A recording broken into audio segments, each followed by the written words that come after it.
Colin Cantor. Vamos a seguir con nuestras conversaciones, como cada miércoles por medio. Tenemos el gusto de dar la bienvenida nuevamente a nuestro panelista, economista Andrés Solimano. ¿Cómo le va, Andrés? Muy buenos días. Sí, buenos días, Claudio. ¿Cómo está usted? ¿Cómo van por allá? Muy bien acá, todavía con teletrabajo. Ahí está solamente Alexis Gaete en los estudios de la radio. Yo en mi hogar por el momento no sabemos cuándo vamos a volver, pero estamos seguros que es lo más importante. Bueno, eso es la prioridad en este momento, me parece muy bien. Así es, Andrés. Hoy queríamos conversar con usted, bueno, de diversos temas, pero pues, estamos cerca de que comience a funcionar ya de manera formal este nuevo cargo de los gobernadores regionales. El 14 de julio ya deben asumir formalmente sus puestos los gobernadores. Hemos estado acá conversando en Radioanálisis con algunos de ellos durante estos últimos días, conociendo también los problemas que han tenido para su instalación, estas dificultades que reviste, por ejemplo, este rol que van a tener que compartir con la figura de los delegados presidenciales. Pero hay algo, Andrés, que cruza las demandas de las personas con los que de las autoridades electas con las que hemos conversado, sobre todo aquellos del norte del país y que tienen que ver con el tema de los ingresos para las regiones, el desarrollo regional y lo importante que sería para esto una eventual ley de royalty que se apruebe y que finalmente determine la entrada de mayores recursos, sobre todo para aquellas regiones en las cuales se desarrolla la actividad minera, región de Antofagasta, región de Atacama, entre otras. Quería preguntarle una primera reflexión respecto de esto, considerando lo que mencionaba al principio, que estamos a días que comiencen a funcionar este cargo, que es considerado como la primera piedra respecto a este proceso de descentralización que debiese avanzar dentro de los próximos años. Sí, sí, no, yo creo que es un avance bastante importante el hecho de que se empiece a avanzar en el proceso de regionalización y descentralización, ¿no es cierto? Porque Chile es un país, sabemos, extremadamente centralista. Las decisiones se toman en la región metropolitana, en la ciudad de Santiago, para otras regiones. Eh, Estaba esta institución de los bueno, eh, intendentes, eh, delegados presidenciales no electos. Entonces el paso a que la ciudadanía haya elegido gobernadores es un paso muy importante, tanto para la descentralización como para la democratización de la generación de autoridades. Ahora, obviamente que los nuevos gobernadores y la nueva estructura regional que va emergiendo necesita un sustento material, una base económica para poder desarrollar sus actividades. Entonces ahí está todo el problema de la transferencia de recursos desde el centro, digamos, hacia las regiones del gobierno central y hacia las administraciones regionales. Pero en el caso de Antofagasta, Atacama y otras regiones también, pero principalmente esta por ser lugares mineros, que la minería es una fuente importante de ingreso, la nueva ley de royalty eh, está introduciendo algunos cambios que yo creo que son interesantes, ¿no es cierto?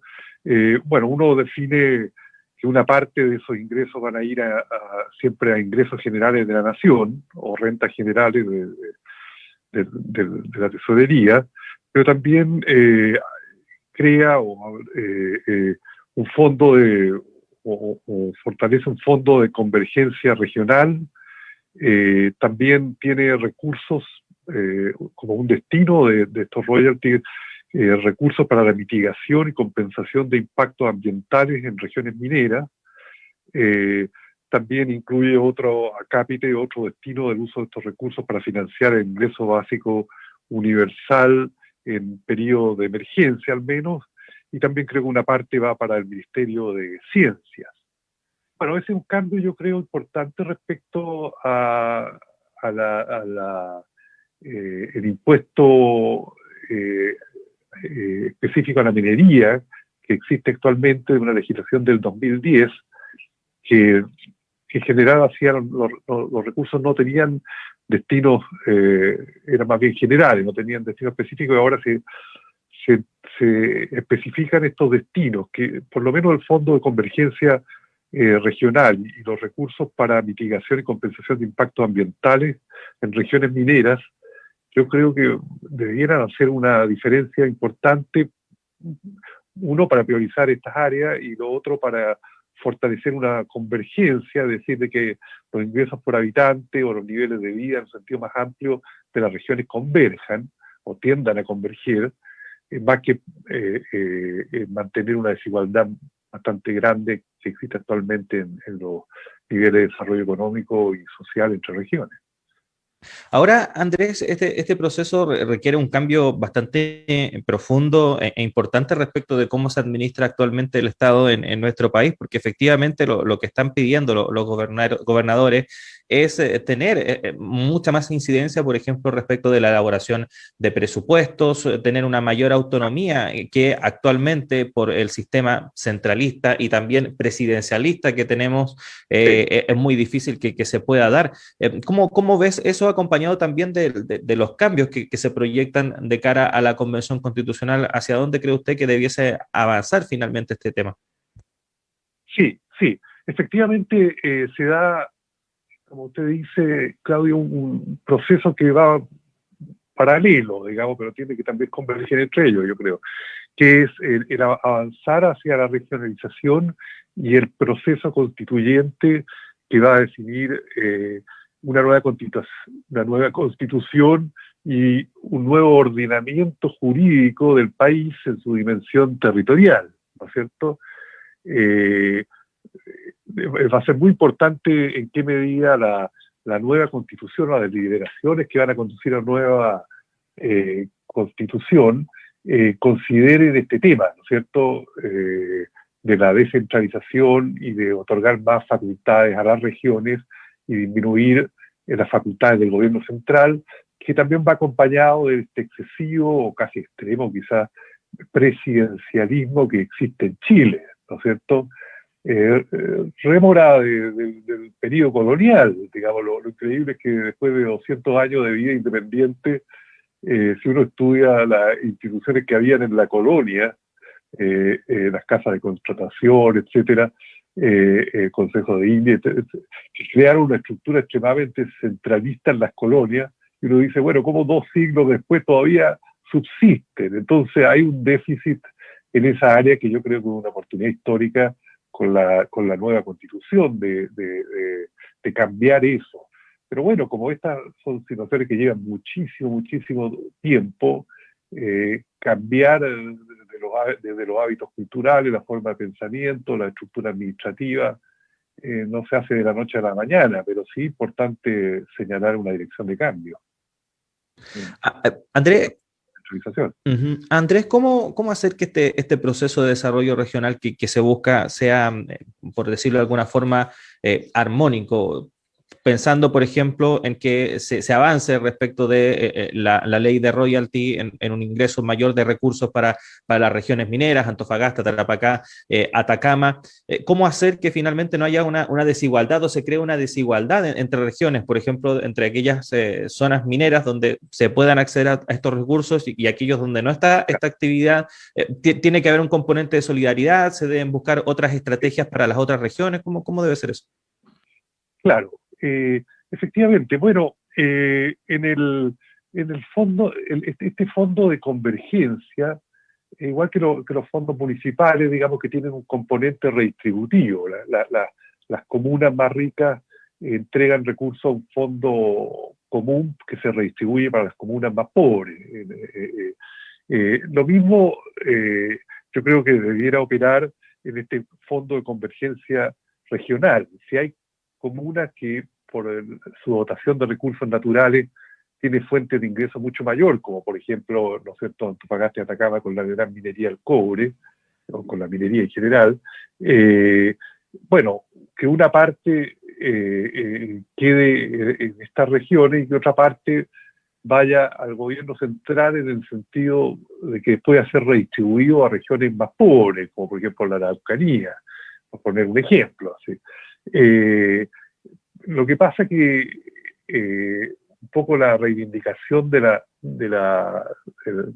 norte grande, por así decirlo, ha sido de que pocos recursos quedan directamente en la región de su actividad minera y van directamente al gobierno central ahora. Entonces, un poco la reivindicación es que queden más recursos en la región que los necesita, ¿no es cierto? Porque hay índices sociales ahora con la pandemia bastante que se han deteriorado y eso necesita ser compensado. Pero efectivamente se necesita un mecanismo redistributivo para que no haya desigualdades regionales, digamos, entre regiones del país que tienen dotación de recursos naturales distintas y por lo tanto fuentes de ingreso diferentes, que son fuentes de desigualdad. También está el tema de reparación y mitigación de daño ecológico que produce la minería. También es otra variable que habría que considerar. Y quizás copiar precisamente ese tipo de tributo en otras zonas. Estoy pensando, por ejemplo, Sí, el royalty actúa como un impuesto respecto a esos perjuicios en los lagos, que haya un royalty a la salmonicultura, por así decirlo, poner un nombre cualquiera. sí, sí, exacto. No, el concepto de royalty, ¿no es cierto?, que es básicamente es el derecho a usar un recurso de propiedad común, y eso puede ser un recurso minero como cobre o como el litio, pero también puede ser recurso acuífero, digamos, puede ser bosque, puede ser recursos marinos. Entonces, un royalty, uno compensa con la pérdida de patrimonio natural que implica la explotación de ese recurso, y otro es una fuente de ingreso que hay que dividirse entre la nación entera y la región misma. Y en la región misma para mejorar infraestructura, gasto social, mitigación ambiental. No, pero el principio es exactamente el mismo. Uh-huh. Para la minería, como podría ser para recursos hídricos, o podría ser para recursos mineros o recursos forestales. Uh-huh. Estamos conversando. Muchos recursos, el oro, no sé. Uh-huh. Estamos conversando con el economista Andrés Solimano acá en este espacio que tenemos para hablar de economía y por supuesto temas que se relacionan, que tienen que ver con nuestro país, con el mundo, en este mundo globalizado, prácticamente todo tiene un poco que ver con todo, así que tratamos de abarcar todos esos aspectos. Andrés, voy a cambiar de tema porque para que nos ¿Sí? alcance el tiempo y abordarlo también porque es muy interesante respecto de este informe que dio a conocer el Programa de Naciones Unidas para el Desarrollo a propósito de la situación en América Latina en este contexto de pandemia, un informe que se llama Atrapados, alta desigualdad y bajo crecimiento en América Latina, donde se constata algo que de todas formas hemos venido hablando durante todo este último año y medio, ¿no? Que durante la pandemia se ha agudizado esta marcada desigualdad que ya estaba presente en la región, pero que ahora se hace mucho más extrema entre la extrema riqueza y la extrema pobreza, y también de los diferentes obstáculos que actualmente existen para un desarrollo en la zona. Y en ese sentido, el PNUD destaca, por ejemplo, los vínculos que existen entre grupos empresariales que dominan prácticamente algunos mercados sin permitir la competencia, vínculos empresariales con la política, con el poder, en fin, que conspiran finalmente para un adecuado desarrollo de la región. Te quería preguntar una opinión respecto de este informe, ¿qué le pareció y qué podríamos decir al respecto?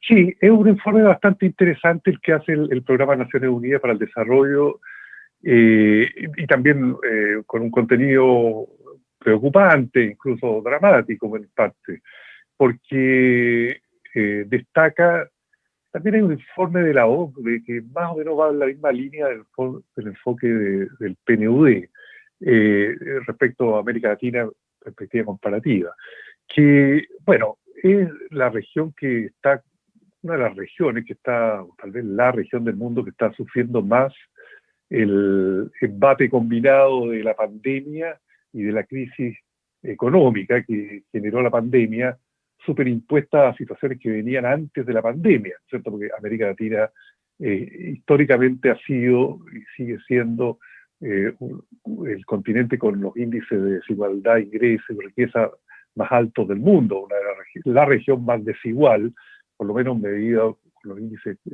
que se usan para evaluar esta situación. También venía América Latina con una situación de conflictividad social antes de la pandemia, ¿no es cierto? El estallido social en Chile, un estallido social más o menos equivalente en Ecuador, un cambio de gobierno, un golpe en Bolivia, digamos, en el 2019, creciendo menos, aumentando la deuda externa, los desequilibrios fiscales. O sea, ya venía con problemas América Latina, que había tenido un ciclo bueno del boom de los commodities que terminó como el 2013, 2014. Entonces, bueno, la pandemia y la situación social, política, agravó la situación económica. Igual en 2021 los organismos internacionales proyectan un crecimiento para la región de alrededor de 4,4, 4,5%, pero la caída del año pasado fue sobre 6,5%. Entonces hay un retroceso, se estima que quizás si sigue siendo el 2022, entre el 2022 y 2023 se podría volver a los niveles de producto por habitante que habían al 2019 antes de la pandemia. O sea, vamos a tener media década perdida de todas maneras, en medida así. Bueno, es una situación complicada porque también los países de la región han tenido muchas dificultades para enfrentar el COVID-19, ¿no es cierto? Hay más de 400.000 fallecidos, gente muerta en Brasil, no sé, cerca de 60.000 en Perú, un número también importante en Argentina, en Chile, en Ecuador. Digamos, la vacunación, hay una escasez de vacunas enorme en Argentina, en Perú, en otros países de la región. Bueno, y también al mismo tiempo hay procesos políticos de cambio, ¿no es cierto? Y sociales, digamos, hay una protesta social que lleva más de 2 meses muy aguda en Colombia, ¿no es cierto? Hay una situación electoral no definida aún en Perú, ¿no es cierto? En Argentina la situación social política está un poco más controlada, el problema más económico, que no puede controlar todavía la inflación, que tiene el problema de que le ha costado muchísimo poder vacunar a toda la población, por aparentemente problemas de disponibilidad de vacunas. Bueno, en Chile, que tiene índices altos de vacunación, pero que no están acompañados con caídas tan drásticas como uno podría haber esperado en los índices de contagio y fallecimiento.